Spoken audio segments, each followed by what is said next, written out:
Welcome one and welcome all. We are live on BerryFlow Upstream, number 112. I want to welcome in our casting crew. We've got Alex Bass of Cyberbytes Inc. How you doing, Alex? What's going on? What's going on? Hopefully this is a good show tonight. I gave up a lot tonight to be here. So did Brandon, but he didn't actually. But Brand, Brandon's Bra- not actually here. Yeah. Brandon will be here maybe soon. Give it like 20 minutes. He'll be here. We're also here with Blaze, editor-in-chief over at crackberry.com. How you doing, Blaze? Doing pretty good, man. Doing pretty good. I want to do some quick CB housekeeping while we are here. I know you guys finished out your the contest that you guys did for the shirt and all that, like that stuff's out and done. But you guys are also doing a contest for, I believe, another device. Is that correct? Is there Oh, another hell yeah. contest running on CB? Yeah, What's there's that a about? contest right now. It's basically just a Blackberry Dtec 50 contest. So nothing, super special about the actual contest itself, other than the fact that you get to have a Blackberry Dtec 50 of your own. But if you guys want one, go ahead, head on over, get your entries in there, and we'll pick out a winner. And it actually is one of the pre-order packages directly from Shop Blackberry, so you get that monstrous power pack to go along with it. Should you Yeah, be the I winner? was surprised. I was surprised when I actually got to hold the power pack. Like in the pictures, it looks a lot smaller. Like I don't know, you think it's the size of like an SSD drive, like something like this. Relatively small compared to the DTEC 50. But this thing is bigger than the DTEC 50. The thing is huge. Yeah, it So weighs more in than the terms of DTEC 50. by far, like at least 3 times, 2 or 3 times more. It's pretty crazy. Here's my one complaint about that rapid charger, or rather that travel charger, excuse me, is that the USB cord that you actually do for charging is upside down. You go to plug it in and they're like, oh wait, you have to flip it upside down and put it in. It's just kind of weird. You'd expect the BlackBerry logo like to be the top, and then the Yeah. USB like you'd also match, where your BlackBerry logo would be, or your USB, thing on your charger. But no, you actually have to flip it and then put it in. I was like, that's really peculiar. On what would otherwise be a really awesome charger. It's funny because 12,600 milliamps is tons. it's funny because I don't actually have one of the chargers myself. All of the pre-orders and everything like that, like my pre-order, here's how it worked out. I ordered a device for pre-order to basically have into the contest and everything like that, right? And they went to Michelle's place, but the day that they arrived was the day after that I had left, so I couldn't even collect my rapid charger with the DTEC 50 because I wasn't there to gather it up. So Michelle's gonna have to ship me one, I do believe. I feel like that's a reoccurring struggle for you, but it's like, oh dang, I left it in another country. Dude, it is. Like, I mean, I don't want to go into my personal details, but I mean, there's a lot of stuff that's spread in two separate places that I'm like, damn, I left this here, I left that there, and it's like, oh, I'll get it next time. I guess I didn't really need it. Yeah, at least your heart is still there. Maybe Yeah. as well as some of maybe your material items. I just wanted to put this on screen so people can see. This is the battery pack. Thing is big. It is serious. And Jeez. and like if I threw this at your head, you would probably have a concussion. Like it You is, would as die. Blaze mentioned. Yeah, yeah, you would die. Yeah, it's pretty awesome. You have your two charging stations up here on the front end.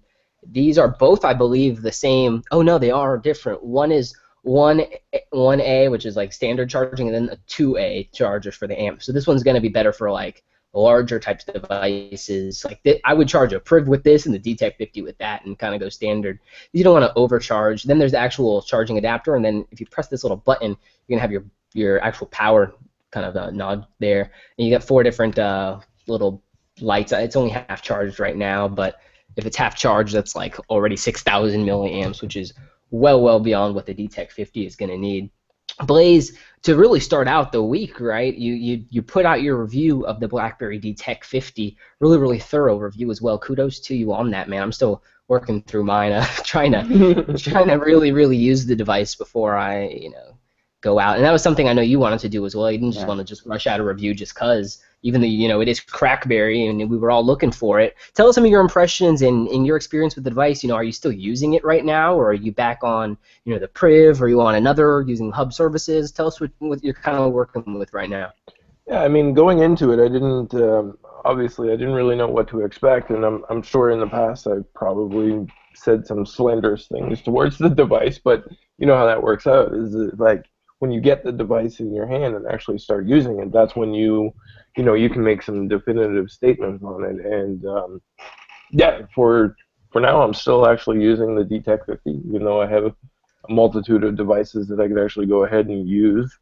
Overall, I mean, it really has been, as I stated in my review, it's like a well-rounded device, and it just kind of like works, and it's nice and light and in your pocket, and you kind of don't have to really worry about it. Um, I haven't had any problems with it that have actually, you know, made me say like, damn it, I'm gonna switch off to another device, or you know, it has never frustrated me to the point where I want to throw it at the wall or anything like that. It's really just a good, solid, all-around device, and I continue to use it. And honestly, I don't have any desire to like pick up anything else. Like I have all of the Blackberry 10 devices. I have a Priv sitting here. I have an LG V10, an iPhone 6 Plus. I could use any of them, but I still continue to use the Dtec 50, and you know that I guess that sort of says a lot about the usefulness and basically um, you know the overall use case scenario for the device, because it really does work for me. It just there has been no actual problems with the device. I mean, it's not. So, Go ahead. you know, I'm just picking up on your tone in your review, and this is something, you know, I BBM'd you about, and you used a lot of words like acceptable and fine. I Yeah. mean, it's almost as if you didn't want to go ahead and say any kind of, you know, negatives to a degree, because it is a pretty balanced device overall. If you were to kind of give it knocks, where would you hit it? Because again, there's really 5 things we want on our smartphones, right? Display, battery, audio, camera, and, you know, just design, right? So, and if on any of those areas, where does the Dtec 50 lack for you Um, that is going to make you interested in maybe that next device BlackBerry launches that is, you know, going to maybe keep you away from the Dtec longer term? the battery, for one. The battery, I mean, it's as I mentioned, it works. I mean, it'll probably get you until the end of the day, but if you're a really deep hardcore user and you're just nailing away at that battery all day long, then you're probably going to be running for your charger. So I would definitely give it a knock on the battery. The camera, and here's the thing about the camera is that I actually like the camera, and but the thing is that you have to be very precise with the camera, and the quality consistency isn't there on the camera all the time. You can absolutely take some amazing pictures with it, but it's kind of like one of those things where you have to prepare yourself, or you have to take like 5 or 6 different pictures to be able to go ahead and capture the one that is exactly right and has beautiful settings and everything about it, right? And it kind of falls apart under low light as well. The front-facing camera, I mean, I can't even talk about how great the front-facing camera is because of the fact that you know we're coming from a Priv and that was 2 megapixels Right. and it was absolutely dreadful. I mean, but to go ahead and put that into perspective, the front-facing camera actually works. It's a really nice front-facing camera. It has the flash and everything. It really takes great pictures. One of the cool things that it does is that I noticed also, and the Priv does it as well, and I'm absolutely positive numerous other cameras do too. But when you actually take a front-facing photo, it flips the photo for you automatically. Like on the LG V10, the LG V10 doesn't actually flip the photo for you. It's basically like it just leaves it like as a mirrored image, right? So that was something interesting that I noticed. But yeah, I mean, the camera and the battery are probably the 2 things that I would, you know, like to actually see some improvements with. Of course, everybody always wants a larger processor, but the processor that is in there on the Dtec 50 is pretty sufficient as well. I mean, Yeah. anything. The only reason why I would want a larger or not larger, improved processor would be because it would clear up some of those little hiccups that basically just do pop up every now and then. But you know, it's But the phone doesn't nothing. overheat, does it? No, it doesn't. In my experience, it doesn't overheat. Like you know, it's not priv level overheating. I'm not going to say that it doesn't get hot, because there are times when you're like, oh wow, why is that so hot? But it's not priv level hot. You know what I mean? It's not like you're going out there and you're cooking like Yeah. bacon and eggs on it, right? The And it aluminum, goes I think, away, really helps pull the right? heat away to the side, so it's less obvious as well. I'm in Florida. It's hot. It's really hot, guys. Like I was out filming earlier today for my Dtec 50 review, and I'm like dying. I had to like swap shirts. Like the thing was drenched. I was also playing, that game which name I won't mention. That's pretty graphically intense with AR and all that. Angry Birds. Yeah, that one. Yeah, same concept, right? But I was surprised because if I were on my Priv, like my hand would be scalding, right? But I'm on the Dtec 50 and doing all these things, and the screen is like on constantly while I'm doing this photo shoot because I'm focusing on the device. I mean, yeah, I drain battery pretty quick.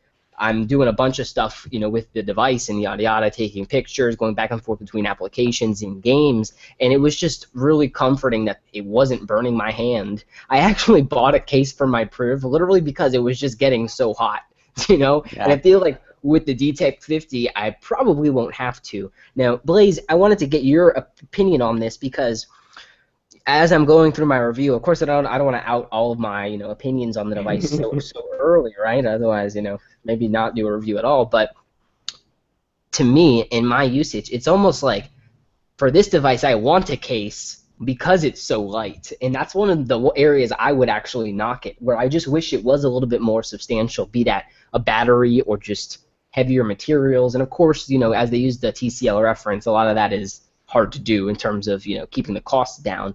But I'm thinking maybe a case might help thicken it up and make it a little bit more robust in the But it's so hand. thin, and that's the selling point that Blackberry is trying to make known.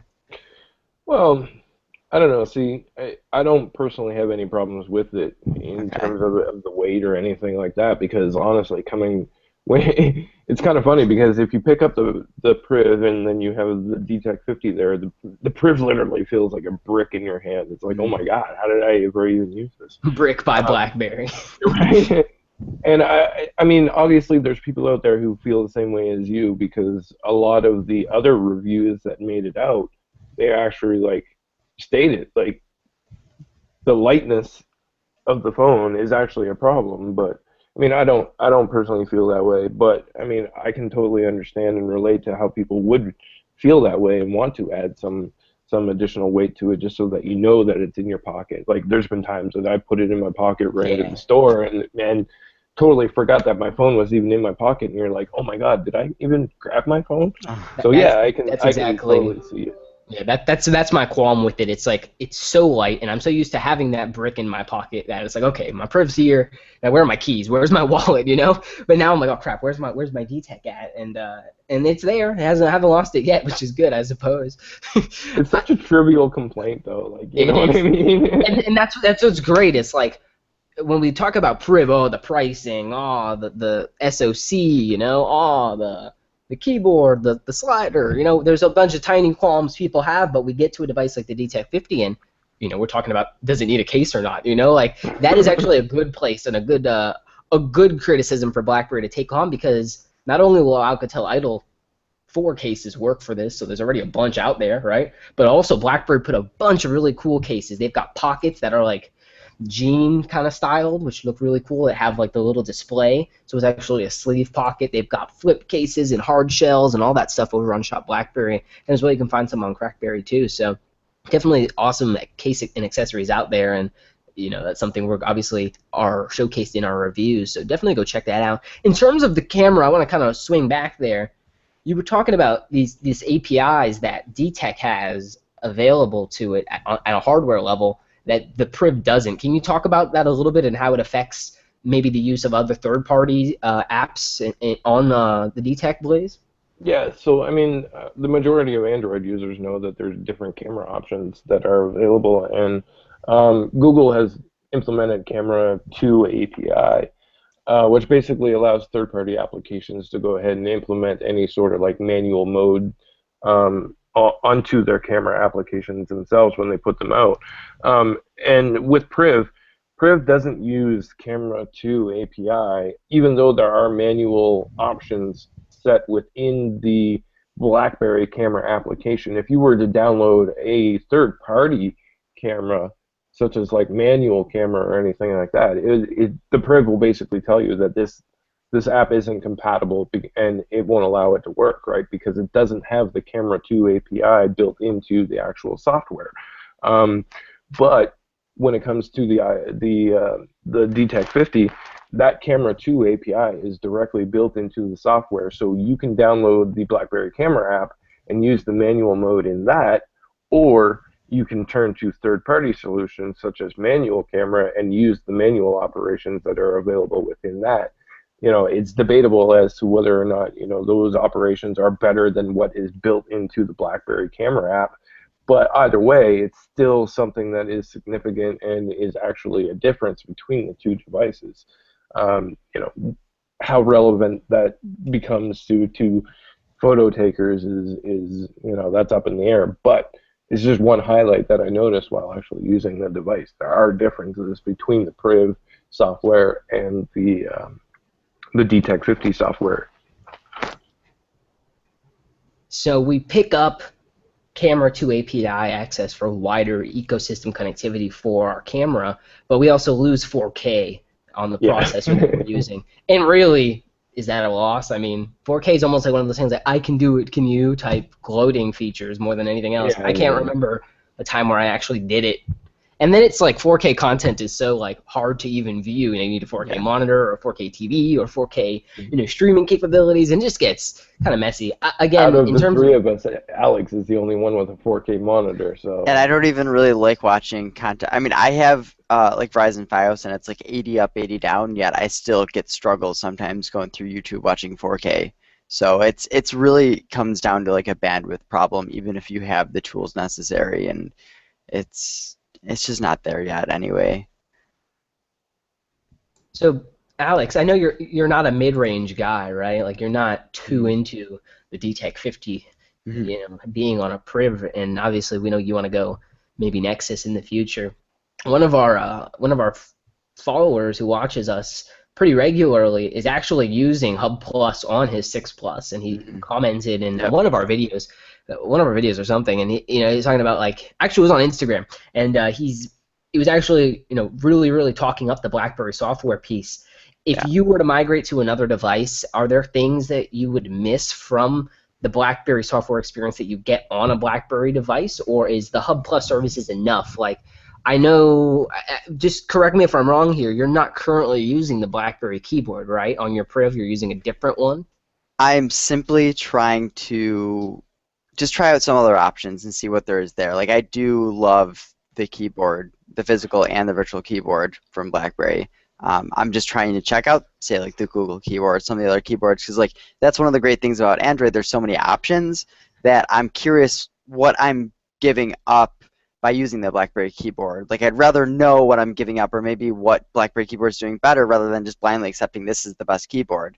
And I do think that the BlackBerry keyboard pretty much, even the spacing, the one thing that does bug me on the Google keyboard is the middle row, it doesn't utilize all of the horizontal space, which seems stupid because it's just why not utilize the space that's there for the keys? So I'm probably misspelling and mistyping a little bit more on the Google keyboard than I did the BlackBerry keyboard, but I do think that the autocorrect on the Google keyboard's a little bit better than the BlackBerry keyboard. There are a few things that they kind of work their way out a little bit, but you asked what I would possibly be using if I were to use the BlackBerry Hub Plus suite, and one thing that I'm using that I will always use is, I don't know if you can see this notification at all on the top of my screen, but for those of you that can't read it, it's not like this is going to focus anyway, this is meeting mode. So it knows that I am in a meeting, and which the podcast is in my calendar, and it puts my phone on vibrate, so I don't have to think about it. That's something that I think I will literally yell at you about. It is as dumb as that is. I may actually pay that $1 a month so I can have an ad-free version. I might not even need to pay to get access to that. They might throw I don't know how do they deal with ads in the BlackBerry Calendar app, or are there ads? So the suite has right now, I believe. Oh gosh, I believe it has the Hub, the calendar and the password keeper to start, and then it unlocks kind of like the rest of the suite. So I think when you launch the app, it's going to bring in an ad and you dismiss it, and then it brings you in. And really, we don't know, right? The 30-day trial should be ending, in a couple of days here, so we'll actually get to see what that experience is like. Okay. If they're anything like the BBM ads, like, shoot me now. You I know what messed, I'm saying? Yeah. I messed around with it because you can actually you can trigger it somewhat. In the BlackBerry Hub, what I noticed, because if you download the apps and then you set your date on your phone 30 days ahead, Oh. you can actually trigger it a little bit. It doesn't entirely work, but it does come up in some areas. Like on the BlackBerry Hub, when you go into the BlackBerry Hub, after the 30-day period, there's basically it's like a Google ad up at the top, and then that's it. Okay. So you see that Google ad. It's not like, you know, 5,000 different ads that are all placed into your email. As far as I know, based on the trickery that I pulled, it's only that one ad that is at the top within the BlackBerry Hub. Okay. And for the calendar, I think it does like almost the exact same thing. So that's this weird part then for me specifically, because if I'm really primarily using the calendar just for that one functionality, I personally use DigiCal as my calendar, then it's like I'm essentially going to get meeting mode for free, and it's kind of feel bad, but maybe, the hub will get to a place where I'm comfortable using it for everything, or or depending on too what they do with the virtual keyboard. Like there are certain things that I may bite the bullet and pay the $1 a month to have access to without ads or whatever. I think we're still waiting to see how BlackBerry goes forward with everything, and they're probably testing the market too. They're probably right now they're probably looking at the numbers. How many people have downloaded the Hub Plus? How many people kept it installed on their phone and are actually using it? How many and from there they'll make decisions based on what they want to do in the future, and then especially there's that keyboard that they're still holding back on. And it's like, what are you going to be doing with this virtual keyboard? Are you going to be selling it individually, or is it going to be part of this? And I don't even think they necessarily made up their mind yet. No. They're probably just going to use some of this data to make that decision. I think that's probably what they should be doing anyway. It's probably what they Yeah. will. I mean, it's a bad thing for, like initial impressions upon people Yeah. who are wanting to go ahead and actually try out these services, but at the same time, it helps them evaluate whether or not these, their next steps are actually even going to be worth taking, right? So, it's a balance. I mean, they have a plan, but the plan is to basically just roll it out and see how the dice fall, and then go after that, and then do it again and see how it goes. So there is a plan there. It's not set in stone. Like it's all subject to change, which is really really interesting when you actually think about it, because kind of like they're just playing it by ear and seeing what happens. Which I've been waiting for that trigger to happen, from it to jump from 100,000 plus or 100,000 to 500,000 installs to surpass 500,000 installs. I'm really waiting for that to happen. I'm kind of surprised it hasn't happened yet, but hopefully soon. So I want to transition here, Alex, because I know to start off that little bit of conversation, we're talking about the neon quote unquote Dtec 50, which Blaze actually pulled up some amusing photos. Yeah. And he tweeted out that they were pretty much ready to go with the neon name, and then maybe that was to trip us up because they know we know that they know we know, or Oh yes. be like, oh, Blaze is in the servers, let's throw something out at him. But in terms of obviously a mid-range device maybe not being your cup of tea, this this alleged BlackBerry Argon device, all-touch device, Qualcomm 820 or 8996 if you want to be specific, 4 gigs of RAM, a 5.5-inch screen, 21 rear, fingerprint sensor, 3000 milliamp USB Type-C. Is it really just the updates that is what's keeping you from staying with a BlackBerry device? Because if they are to launch this higher-end all-touch form factor, that seems like that'd be something that's kind of right up your alley. Is really just the Nexus and having the Android N and the latest versions of Android enough to satiate your tinkering self, or is it enough to kind of stay in the BlackBerry family and enjoy that higher level of security that you're going to get from BlackBerry's end-to-end implementation there? I think we lost Alex. No, I Just thinking long and hard, actually. don't know. It's not that tough of a question, Alex. I mean, Nexus or Argon, right?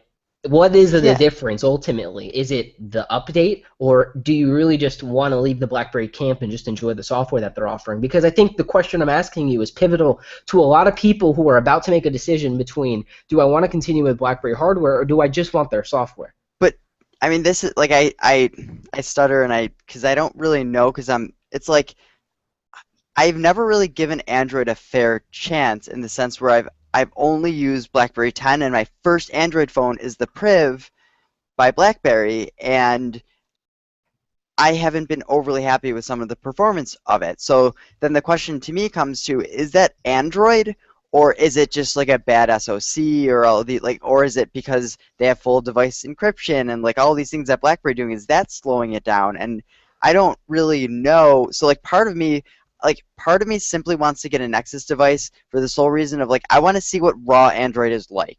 And maybe there are very similar problems. In theory, there should be similar problems as to what I've experienced on the Priv. And if that's the case, then I may go right back to BlackBerry. Like my next phone is probably going to be a Nexus, and then depending on how that goes, I may go right back to BlackBerry afterwards. Or it might just be such a good experience, and then I'll be like, okay, well, it makes sense to go raw Android and having the newest updates and things like that. So it's like I'm not even like, I don't know yet because I haven't experienced. Please don't use the word raw on this podcast ever again. Thank you. Raw dog.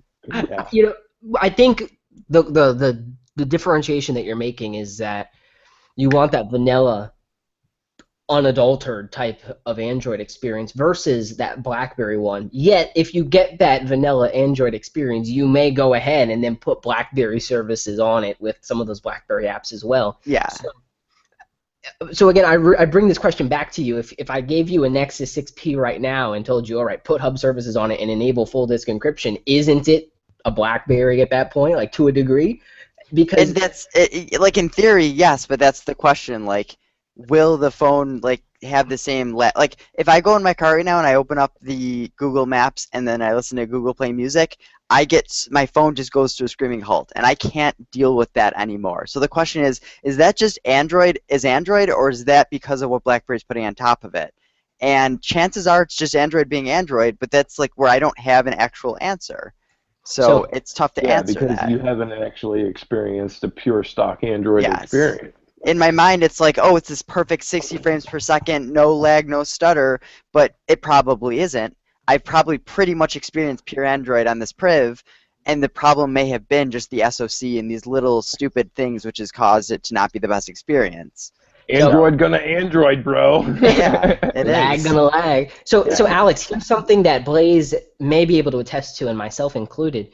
And in my review on BerryFlow, you're going to see me go into a very, very nitty-gritty kind of comparison between the differences of the Android OS on Dtec 50 versus Priv. And you think, like, wait, why? What? Why are there differences? But there are, and there are very, very small changes. And I don't know if it's they're running a newer version of Marshmallow, a newer build, or a build specified for the mid-range hardware that's inside. Which doesn't even make sense.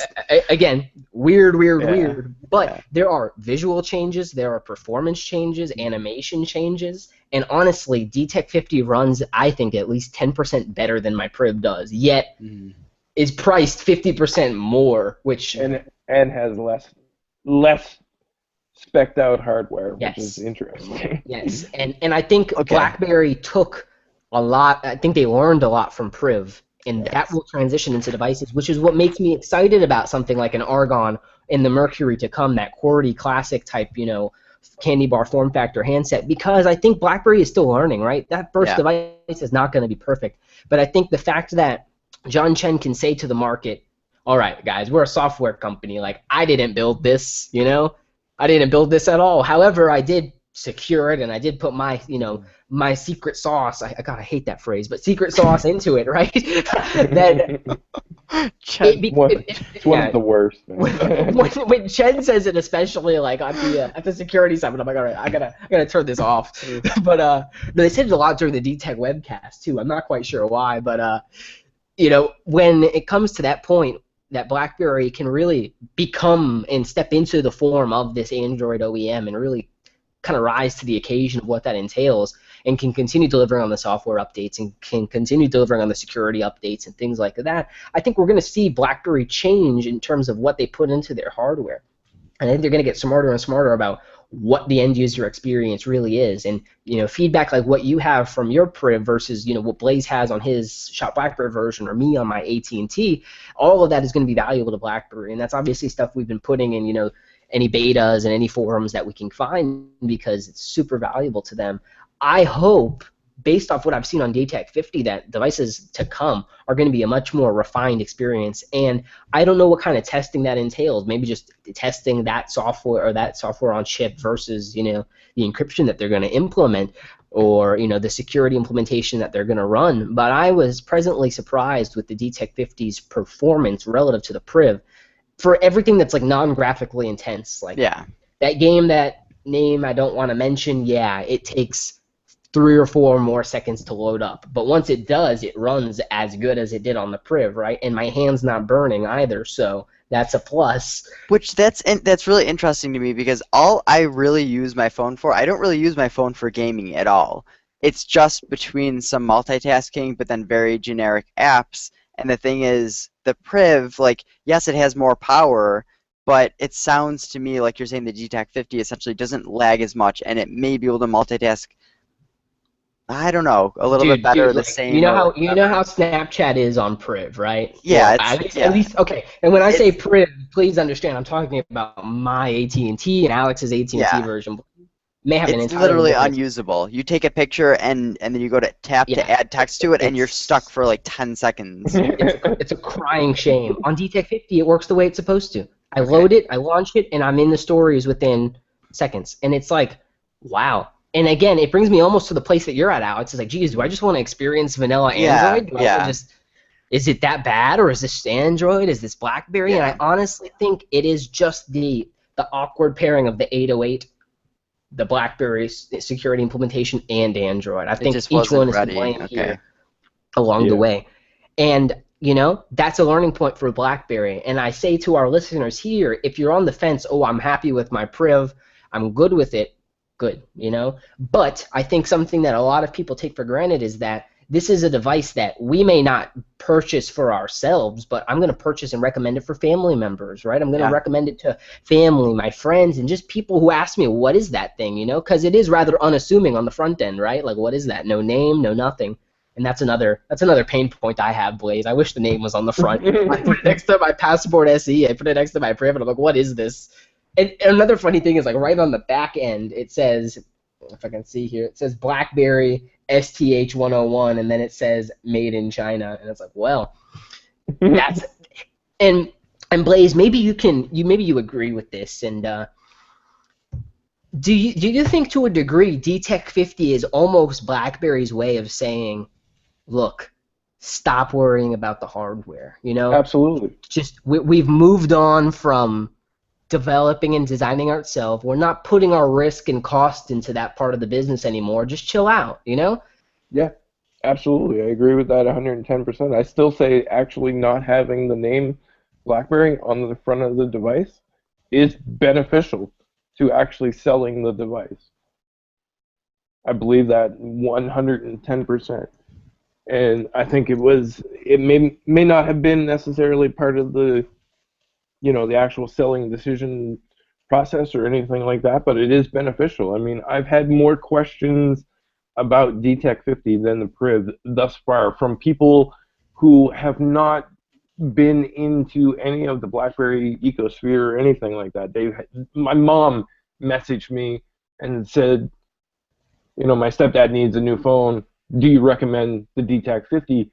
Even before my review was up, even before like any of the real information was generally out there, it was like she saw it on like CTV News or something like that, which is like a Canadian broadcasting news station. But anyways, she saw it on there and she was messaging me even before my review was up. Like there seems to be a higher interest in this device at this point, basically just because of the fact that it's affordable and it's not like crazy or anything like that. It doesn't have the BlackBerry branding, even though a lot of people still realize that it's a BlackBerry device. I think, BlackBerry was very concentrated and focused on putting out just simply a good device that works all around, isn't necessarily flashy or anything like that, but still serves a purpose for the actual market that they're trying to reach. And I don't know, man. I think Dtec 50 is going to be one of those devices that actually does well for them. It'll probably Yeah. turn out better than the Priv, just simply based on the price and everything. Yes. I absolutely wouldn't be surprised by that. Simply between the price and people who are like, well, maybe I'll give BlackBerry another chance. And I never really cared that much about the physical keyboard, but some people have been saying some good things about maybe, BlackBerry hardware, or maybe like just I think James, you brought up a good point too, where it's kind of like this is a decent device to go and recommend to a family member. So maybe a family member who's sitting on Android. So like my grandpa, for instance, he doesn't want a phone that's too large, but he wants an Android phone. He just doesn't really know what one. And my gut goes to like, well, what the heck do I even recommend to him?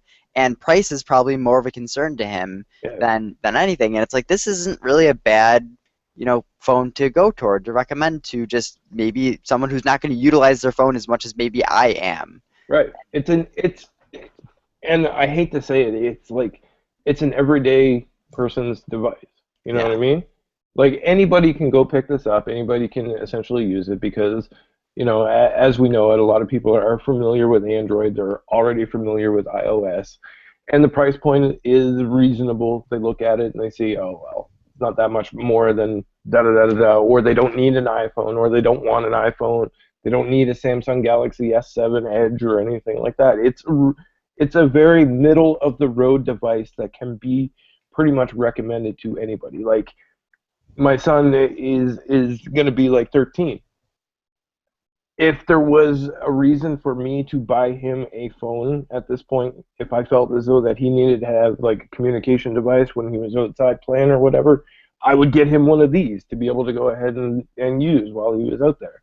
I would buy one for my mom or my stepdad or my cousins, because they don't necessarily need anything that is super high end or anything like that, because they just don't use their phones the way that I do. It's a very middle of the road, easy to suggest and recommend device that pretty much anybody can pick up, and hopefully it reaches the fleet audience, and people, those organizations will buy them in boatloads, hopefully. Here's something to think about as well, Alex, and Blaze's input here is the perfect kind of bouncing off point for this point that I'm trying to make, is that from the release of Android Marshmallow in October of 2015 to BlackBerry's release of Android Marshmallow in April of 2016, that's 6 months. That's a long time, right? Mm-hmm. Especially in tech time.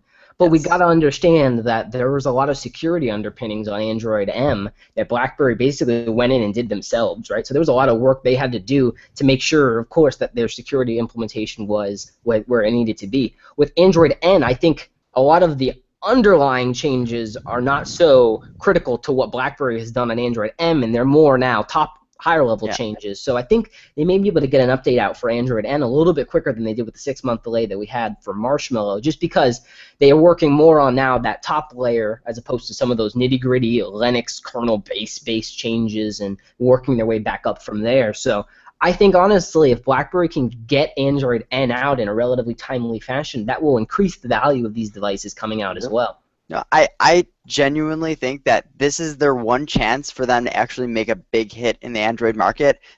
Like, there are companies that are already, they have so many devices out there, they're not keeping them up to date, and people, like, they already have a bad name for them. So maybe HTC, like, they make a gorgeous phone. A lot of people will say, like, the HTC 10 is great, but they don't support their phones well, or they're not doing too much with security updates. So if BlackBerry could come in there and give fast security updates, because that's their core mission, and then also if they get out in a reasonable amount of time, like, they don't necessarily need to be the first one to do it, but if they're early on and then they actually support back, so if the Priv gets it, if the Dtec 50 gets it, and if they're some of their future phones, if they get these updates too, they can actually be a big differentiator, and I think that is their way to get the stronghold into the market, because I've already been seeing some positives that people have been talking about BlackBerry where they're pushing out the security updates, which is great because a lot of other companies aren't. So I Yeah. think this is a huge thing that we're going to see, and this may be one of the big things that BlackBerry can do to actually get a foothold or stronghold in this market. Yep. And they're beating, like you mentioned, they're beating a lot of OEMs to even thinking about these updates, you know, and Yes. that's kind of a sad statement to a degree. I want to kind of swing back on Dtec 50 as kind of the centrifuge of this conversation, but you got to think at a $299 price, it is a really good buy, and especially when you're looking at maybe you have a family member or someone you know, or maybe yourself on a Z10 or a Z30. This is the spiritual successor to those devices in terms of performance, in terms of the apps, everything. A lot of the little tiny refinements that I liked on the Z30, the speakers, you got great speakers on the Dtec 50, right? You get the USB on the go, something I liked about the Z30. I also have that here, available on the Dtec 50. I really liked that the Z30 had an FM radio versus the Z10. Bam, I got an FM radio app on this. Another weird additive that Dtec 50 has that the Priv does not. And there's a couple other ones too, like the Wave Max or MaxWave Audio app, which lets you modify some of the audio outputs, which I thought was a pretty cool additive that they had from the Alcatel or TCL bit that they did there. So when we really look at what BlackBerry's doing, they're doing a lot of things to, again, reduce their costs, build better and better Android devices, and I hope that they continue to kind of grow and learn from what they're doing. Blaze, is the Dtec 50 something you'd honestly recommend at this point, or would you have someone maybe wait out for an Argon or a Mercury, or is it kind of prime time to go get a cheap BlackBerry right now? No, I mean, I think there are very specific people out there who the Dtec 50 is going to be the absolutely perfect device for. I mean, if you're not looking for something that is super spec'd out or anything like that, then there's pretty much no reason not to really pick up a Dtec 50 with the price point that it comes in and what the total package offers. You have to take under consideration what the total package offers. And I think that a lot of people are starting to realize that now, that when it comes to the updates, that's a very important segment of the operation that it's essentially broken when you look towards other OEMs outside of Nexus devices. It's only BlackBerry who is supplying the updates as soon as possible.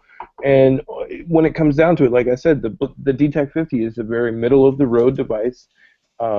It doesn't excel. It doesn't go above and beyond in any one specific area, but everything that it does so at a very acceptable level. Like, there's nothing to point out and say, like, this is garbage. Like, I'm not going to buy this device because of this one particular thing. Like, there's nothing on there. It's a good all-around device at a very good price point. You get the security updates, and what more can you really ask for at that point? Like, I mean, I have no problem recommending it to anybody.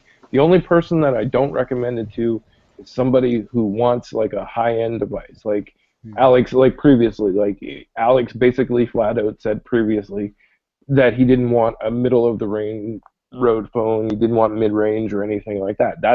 Alex is the type of person that I would say don't buy it because you're not going to enjoy the experience. However, we all know Alex, and he changes his mind every other day, right? And honestly, from a performance perspective, Dtec 50 may be like an improvement over what some of his woes Yeah, are I right mean, now. and taking a step back and looking at the situation, I honestly believe that in certain scenarios, Alex would be happier on the Yeah. Dtec 50 because, like we mentioned, like BlackBerry went back and they refined some of their code. Even though they say that the Dtec 50 and the Priv are running the same code, it goes back to what Alex was saying, like about pure Android. Is it, the system on chip, or is it the BlackBerry software that is problematic? Honestly, I believe, even though they're both running the exact same code, supposedly, um, Same code base. We don't know about yeah, code, I code mean, cover, right? And it could be different. the hub, even the hub, like I totally went in to picking up the Dtec 50. I totally expected like the hub to be a Slow. somewhat Hmm. terrible experience And because it's of the not. processor. It's not. It's actually It's the hub on Dtec 50 goes faster on my Dtec 50 than it does on my Priv. So, you know, I mean, what can I say at that point? Like, it's just a good all-around device, and people really need to take a step back and look at what it actually offers in totality, because it really is a pretty complete package. Um, there's no like real downside to it. I was very pleasantly surprised with and I've been using it for quite some time now, but I'm still. See, I got the device and I was like hesitant to move over for all the reasons that Alex would not go to a Dtec 50. I was like, oh, I can't afford to have Pokemon Go load slowly for me. I just can't, all those little reasons were ones that were keeping and holding me back because I was so comfortable with kind of what I had deemed acceptable on the priv, But now I'm finding that actually things are a lot quicker than I anticipated, and I'm pretty impressed with it thus far. The convenience key is like super handy, and this is from a cold start. I'm not running any applications right now. Let me lower my brightness to a degree. This is from a cold start, right? I have my hub set for my convenience key, and from a cold start, bam, it's up and loaded in full. You guys can't see it, but all my content is there. And again, that's a cold start. The app is not running, yet as you see here, boom, just like that, it's open. Very Wait a quickly. minute. See, this is where I think it's BS, and I don't agree that they're saying like it's the same code base because it's not. I think it's just the optimization. I think that's the real difference. I think they probably could have taken. No, dude, they probably have the hub running in the background, which is something they should have been doing on the priv. Like it's a no-brainer, and like. You're saying the modifications that when you pull down from the top and it has clear all, whereas on the Dtec it just has the 3 lines. Like there's little UI changes and modifications that they've made. It's like realistically the priv should get these updates, and maybe they will. But if they don't, it doesn't make any sense to me because these are like software updates that you should have one operating system that you're updating. Like there's no 50 different versions of TouchWiz that they're putting on different. Well, there might be, but I don't know. Yeah, Look, like here's all I don't even know how to say it because like here's one thing I don't believe that the code is identical, and whether or not that just be because of the fact that they use a TCL reference device or whatever, I don't know. But here is essentially the one dead giveaway that tells me that there are some slight differences between the two operating systems that are running on these devices, and it's when you pull down the notification shade. When you pull down the notification shade and you have that pencil that you can edit up at the top, you can basically change all of the options. Like it's almost as if you put it into like developer mode and you did that thing. So like when you pull down the notification menu where you have your Wi-Fi, your Bluetooth, do not disturb, your airplane mode, all that stuff. You can actually add stuff in there. You can add toggles to it directly without messing around with any of the actual input. Like you don't need developer mode. You don't need to hold down the little gear symbol to get into any hidden secret menus. That's not on the priv, man. So it's not identical. I don't care what anybody says. It's not identical. There are subtle differences between the two, especially when you consider that they maintain the FM radio, which obviously we all know is like a system on chip thing, but still, the FM radio is there and the max wave audio is still there. So it's not, I don't care what they say, it's not identical. It may be identical security-wise in terms of the security implementations that they put into the device, but it's not identical at the actual core. Yeah, Anil in our chat brought up a couple different things that the code base for security is the same, right? Obviously, they're both equally as secure as Android can be, but Do Not Disturb works a little bit differently on Dtec 50. There's no picture password on the Dtec 50 right now, which who knows why? Maybe they couldn't. Who knows, right? Again, maybe that's one of those system on chips type things. And then there's those extra apps that we mentioned. I'm running both on the same exact Wi-Fi. Dtec 50 and priv, and this is something I'll go into much more in depth. And I'm hitting hub at the same time, and my Dtec 50 loads it about 2 seconds quicker, which is crazy, to be quite honest. And again, when you look at that performance difference, you gotta wonder where the best bang for your buck is gonna be. Right now on Shop Blackberry, a sale is going on, and the priv is now $100 cheaper. And sorry, Canadians, it may not be $100 cheaper where you are, but there are discounts going right now to kind of, right, we had a high and now we have a low, and they're kind of bringing everything to the middle, right? And that's a good thing to do to help make that decision just that much easier for people. If it is that QWERTY keyboard, now the cost to get that is a little bit less. So there's some good things going on in Shop BlackBerry. Definitely go check out some of those sales. It will be for a limited time. We'll see how long that goes. BlackBerry's also got a lot of wins going on. We see ad hoc wins, as always. They're going out and touting that they're doing good things with ad hoc. INPS chose BlackBerry's BES 12 to manage its multi-platform mobile fleet, which is another win for them. And as well, the U.S. Army has awarded BlackBerry software with a certificate of networthiness and authority to operate, which again just allows them better operational capabilities in those customer and client bases, which is always good. As well, in the developer side, we see that BlackBerry also announced the Developer Hero program, and there was actually some pretty decent apps that were built. I was kind of surprised. I thought maybe it was just like a forlorn hope, but there was actually 4 pretty solid apps that were developed. There's Demon Warrior by Five Fingers, which is a pretty decent app. Headless Screen Recorder by Burning Platform is an awesome app on BlackBerry 10. Definitely go check that out if you're using BlackBerry 10. You can, with no app open, just headlessly record, which is pretty dope. Demon Warrior is a really cool RPG game. It is free to download, so go check it out. It's got tons of reviews. It was last updated in July, like late July, so it's pretty fresh on the update track. And it's not available for Passport. Yeah, well, you know how that goes. There's a lot of weird things that are available for Z30 but not Passport. App Manager by Rad Systems and Monkey Adventure by a big studio. So two apps, 2 games that are available. This app manager is kind of like that Do application from Roger LeBlanc. It's kind of like that. It gives you better access and controls for quick launching shortcuts, locking the device, and startup apps and things like that. So when you restart the phone, you have some preloaded apps that automatically fire off for you. But the platform is certainly far from dead, and we should be having literally an update coming in a couple of weeks here. So that's a good thing too. I'm excited to jump back to BlackBerry 10, and actually every time I pick up the SE, man, I'm just blown away. It's like, holy crap, this device is sexy. Whoa. I think as a comparison point as well, the Dtec 50 back panel in terms of texture is similar to the Classic and similar to the Passport SE backing. However, the Passport SE's is a little bit more silky and a little bit more, I don't know, maybe sexy is the best word. I don't know how to describe it, Blaze. I know you've used both. In terms of the textural feel of that back plate, it is that diamond pattern of the SE, but it's just maybe not as glossy and a little less tacky. Yeah, it's not as smooth on the not Dtec as smooth, 50. right? It's a little bit more rugged on the Dtec 50, whereas it's a little bit more luxurious on the SE. And I kind of wish it was black. That's the one thing too. It's like this gray color is nice, but I like blackberries. I don't know. Maybe that's just me. I like red blackberries too. So.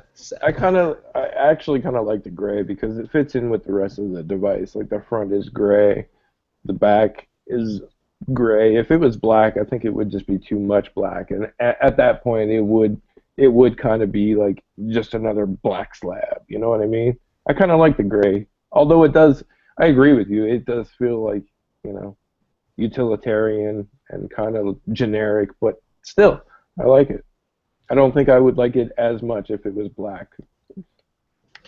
I know that U Carbon is actually offering up with free shipping. I don't know if they're still doing it, but actually a replacement for the black glossy BlackBerry logo. You can get like a metallic one or a chrome one if that's your fancy. That's cool. Yeah, I know some people like Dallin, who's one of our supporters on BerryFlow, was like, I won't get the Dtec 50. I need my chrome. And I'm like, well, the sides are chrome, sort of, so that enough? He's like, no, I need the logo. I'm like, all right. I think one other fine point that I think that we should probably make to a lot of people is that the Dtec 50 actually looks much better in person than it does in any sort of pictures. Like even my pictures, I mean, I like to think that I took some nice pictures of the device and to at least try and show off that it does look much better.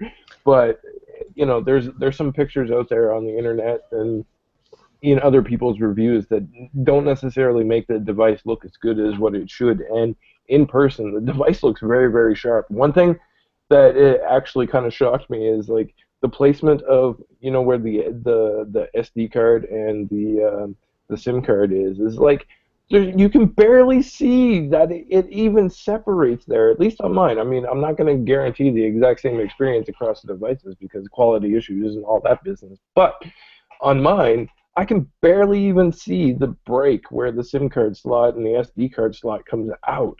And it just looks so good. It was like, I don't know, man. I didn't even know it was there. Like if the hole wasn't there to push in the SIM injector tool, I wouldn't even have known that it was actually there. Wait, there's a SIM card? No, I'm just kidding. No, it definitely is very like the Z30 was probably the worst one. It was like this awkward flap thing that was like Right. attached to the back plate, like two like totally separate pieces. This one definitely looks very seamless. I'm also kind of liking the white LED notification. I know I'm gonna get like flamed on that one, Oh yeah. but it's actually nice. I find it a little bit less. When I see the red light, like I go crazy. Like I gotta address that notification right now. Like the white is a little bit less like, please check me now, and it's more like, Yeah. hey, there's a notification. When you want to get to it, it's there, which I appreciate. When it's red, it's like almost like an emergency. Like something's going on. Like please Yeah, check. And it's Alex. It's Alex talking about whatever date the disaster red we just the had. red creates a sense of urgency, and Definitely. I get that, but I mean, I don't know. I'm kind of like in the same boat. I'm not really, I'm not phased by not having a red one. At least there is a white one. I It could be also worse by having none, right? Right. That's exactly what I was about to say. I was about to say, like, there also is a headphone jack on this device, guys. Crazy. But you never, you don't want to take those things for granted. No USB Type-C, but there is Qualcomm Quick Charging 2.0, which is great because I already bought a charger for my Priv, so it works on my Dtec 50 as well, which is awesome. Something I'm more impressed by with this phone, at least visually, is I see that there's speaker. There seems to be front-facing speakers that they very subtly like fit in there. So, yeah, it's really weird how they built the device, and I think I kind of understand it. I looked at some diagrams of how like the whole setup was done. They Mhm. basically have the whole. Well, let me get out of my conversation there. No one wants to see that. They kind of have the actual like phone front and back, right? The Mhm. actual pieces, and then around it they've got this metal trim, and that's where they've actually housed the speakers. And at first I thought that the speakers were like one speaker, two speaker, three speaker, four speaker, but that's not the case. There's actually two speakers, and the way the speakers work is that they actually push audio out both directions. So if you put it Oh, down, it doesn't no way. automatically flip it with software. Yeah, It just is built to work either way, which is cool. that's I, actually interesting. yeah, and I thought maybe like the speaker holes were drilled all the way through, but they're not. So it's actually like splitting your audio and putting it out both directions for you, which I thought was pretty cool. Blaze, in terms of the speaker experience, is there any device that you can compare it to? I thought maybe like the Z30 potentially in terms of how the speakers function. I think the Z30 has a little bit more oomph.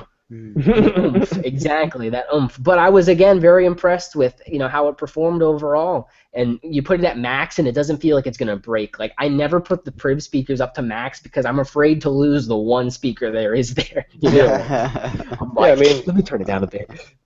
I think you're pretty on par with the comparison to the Z30. It's one of those ones where it doesn't have the oomph of the Z30, but it's still pretty nice.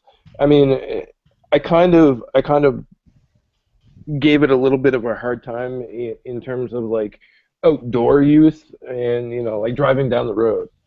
Those are Yeah. those are situations where it doesn't necessarily excel at. However, if you're sitting at your home and it's on the coffee table and you're just trying to jam out while getting some work done on the computer or whatever, it's absolutely perfectly fine and it sounds really really great. If you're in your office and there's no actual noise or anything like that, it sounds really really great. It's only when you actually take it outside do you start to Okay. realize that hey, maybe it's not necessarily the best speaker that could have been implemented, and that's me, and that's not necessarily a harsh criticism, because most people are going to be using it in their house and sitting at the computer or whatever anyways, or you're going to have headphones in. You know, That's an interesting point, Blaze. When with that WaveMax audio app that works as like I don't know, it kind of works like an equalizer slash music modifier. It's yeah, rather this is what it looks like for people who are watching right now. It allows you basically to modify how sound goes out for different genres of music. So like if the phone identifies that you're listening to rock based off of like the pitches and how the sound and beats are going from the audio output, it'll actually modify and kind of work to equalize or enhance. So you can actually increase the bass, treble, stereo, and the revive, and then per genre, you actually get this little table of items that you can modify per genre. So again, if you want your jazz to hit harder, you can do that. If you want your pop to hit softer, you can do that. Really, really interesting stuff. But as Blaze mentioned just now, most of the areas that you're really going to experience those subtle differences are when you do plug in headphones. They're not really going to be heard through these JBL speakers. But again, the JBL speakers are pretty decent. They're going to get the job done for most, which is what's important. Dtec 50. I really thought we were going to be, shitting on this device, to be quite honest. But I'm pleasantly surprised that we're not, and I think that speaks volumes coming from us because we are all super, super critical of BlackBerry on these items. Let's all. Well, can we actually bring one last thing up that a lot of people have been bringing up for this phone? It doesn't. The power button is on the top, right? It's kind of a pain in the ass. It's a little bit out of the way. Okay, so I love that. Go on. I love it. Right. First off, the device has.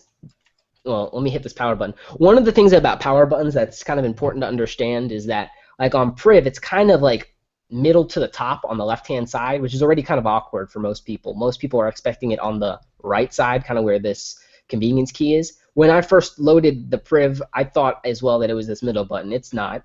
However, when you look at power buttons, you don't, and this is something that happened on my Passport all the time and on my Z30 all the time. I put it in my pocket.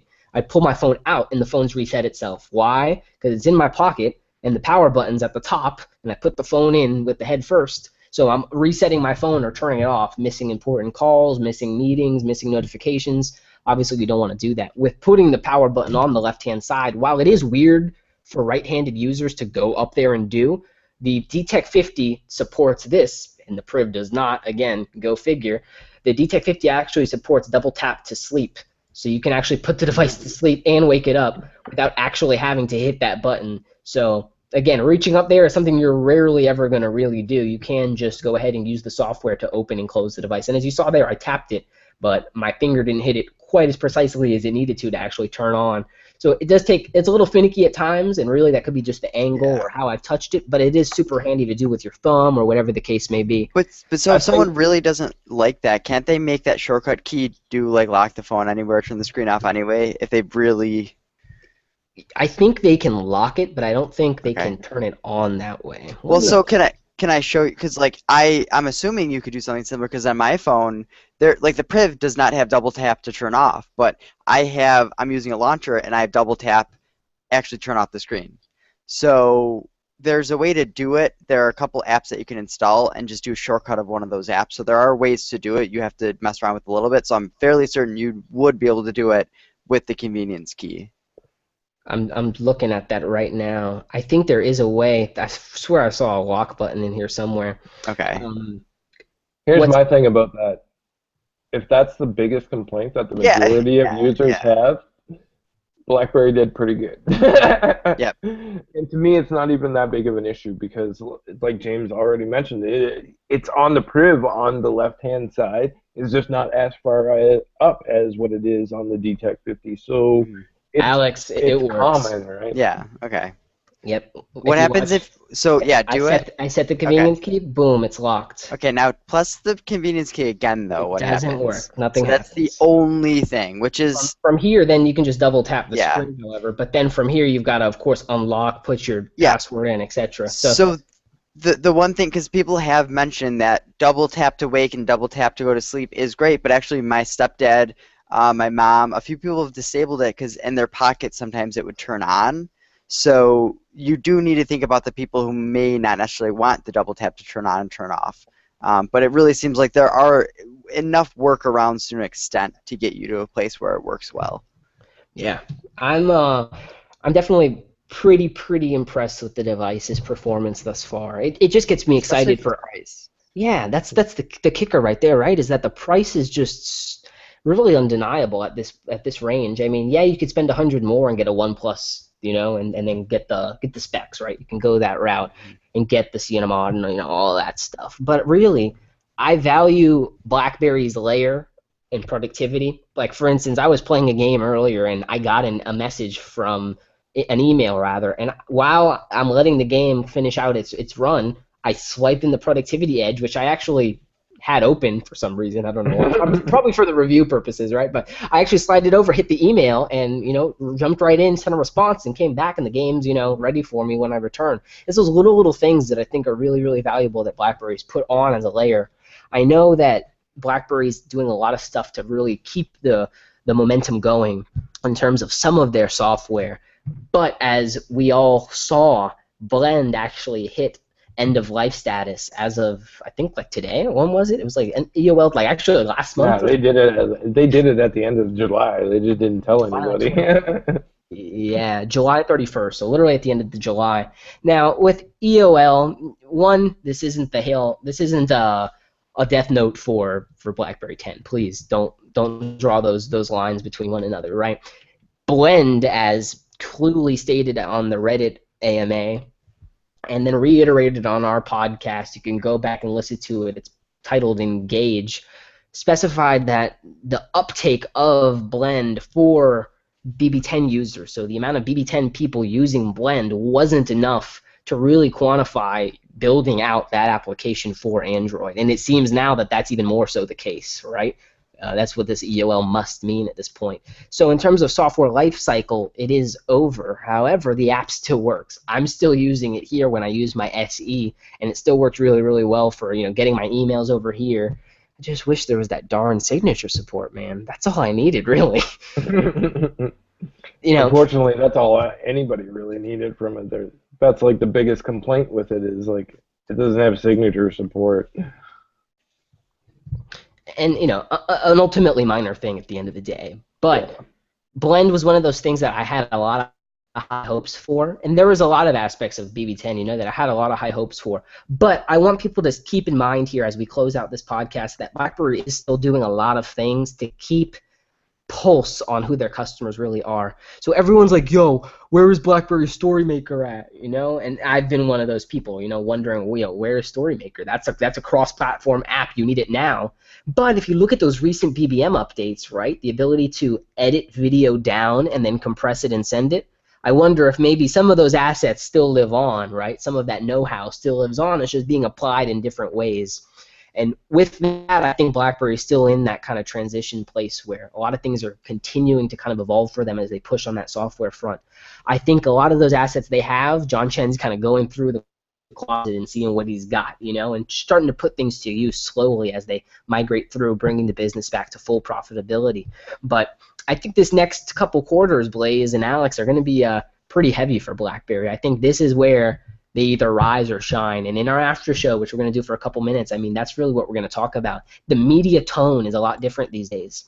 And that's really what we're going to be talking about. This funny Next Web article that we're going to be talking about in our Upstream after show, which is supported by our patrons, is entitled, the headline is, BlackBerry isn't as screwed as you might have once thought. And that in and of itself is a tone change for the market. And we're going to be talking about some stock advisors and things like that, and analysts who have actually upgraded BlackBerry. So definitely tune into our BerryFlow Upstream after show if you want to check that out. To do so, hit us up at berryflow.com/Patreon.